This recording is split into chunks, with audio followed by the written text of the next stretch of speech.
Parti pour le prix Camille de Vasières 2020 avec au départ celui qui a remporté le mois dernier le prix de Vincennes, le groupe 1 de l'hiver pour les 3 ans montés avec un excellent départ de Gospel Pat. Un bon départ également pour Jeff Deplay, mais il faut assurer avec Jeff Deplay au niveau des allures.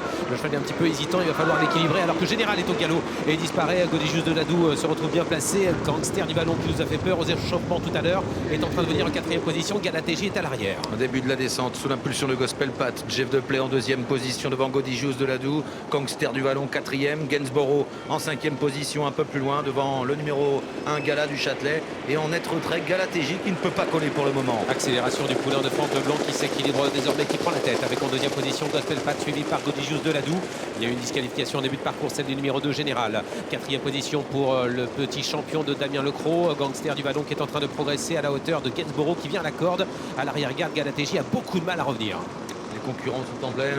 Sous l'impulsion de Jeff Deplay, en 2e position Gospel Pat, Gangster du Vallon qui se rapproche peu à peu. Godijus de Ladoux est 4e tout près avec Gainsborough et Gala du Châtelet, alors que Galatéji a toujours du mal à rentrer dans sa course. Il est distancé par le peloton. Ouais, ça va pas pour Galatéji qui est très loin, alors que devant c'est toujours Jeff Deplay qui est en tête. Le chrono il est d'une 15 pour le moment, une 14 maintenant, une 13, une 12. Accélération de Jeff Deplay face à Gangster du Vallon qui va essayer de prendre son dos. Non, finalement Gospel Pat réagit et garde son sillage avec en 4e position Godijus de Ladoux suivi par Gainsborough. Gala du Châtelet est toujours très loin. Galatéji qui n'a plus de chance maintenant de faire l'arrivée. Il reste moins d'1 kilomètre à parcourir. Jeff Deplay qui accélère progressivement. Gangster du Vallon 2e à la corde. Gospel Pat en 3e position devant Godijus de Ladoux. Gainsborough qui essaye de rester au contact et en retrait Gala du Châtelet. Dernier tournant bientôt avec l'avantage toujours pour Jeff Deplay qui débute aujourd'hui au niveau groupe 2. Le poulain de Franck Leblanc associé à Adrien Lamy est en tête. Benjamin Rochard à son extérieur avec le vainqueur de groupe 1 qui vient. Gangster du Vallon suivi par Gospel Pat. Ils sont 5 encore à lutter pour les premières places. Godijus de Ladoux est tout près et Gainsborough à la corde est enfermé. C'est le début du dernier tournant. Gangster du Vallon qui prend le meilleur maintenant sur Jeff Deplay qui va tenter de résister.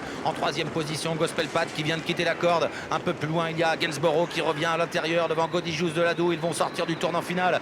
Le favori de la course, Gangster du Vallon, a pris le meilleur, mais Gospel Pat va très facilement. Il faut assurer avec Gangster du Vallon. Il est au galop d'ailleurs. Il a annoncé un peu cette faute. Il était un petit peu juste au niveau des allures et l'entrée de la ligne droite. C'est David Thomas qui a pris l'avantage avec le Gospel Pat en 2e position. Jeff Deplay qui va tenter de se relancer et Gainsborough maintenant à l'extérieur qui est lancé pratiquement à 150 mètres du poteau avec le Gospel Pat qui est en tête. Jeff Deplay lutte avec Gainsborough qui est à son extérieur. Gospel Pat à course gagnée sans faute de sa part dans ce groupe 2. Jeff Deplay est en 2e position. C'est fait pour David Thomas avec l'entraînement de Philippe Allaire. Gospel Pat remporte ce prix Camille de Vasières. 2e place pour Jeff Deplay, la 3e pour Gainsborough.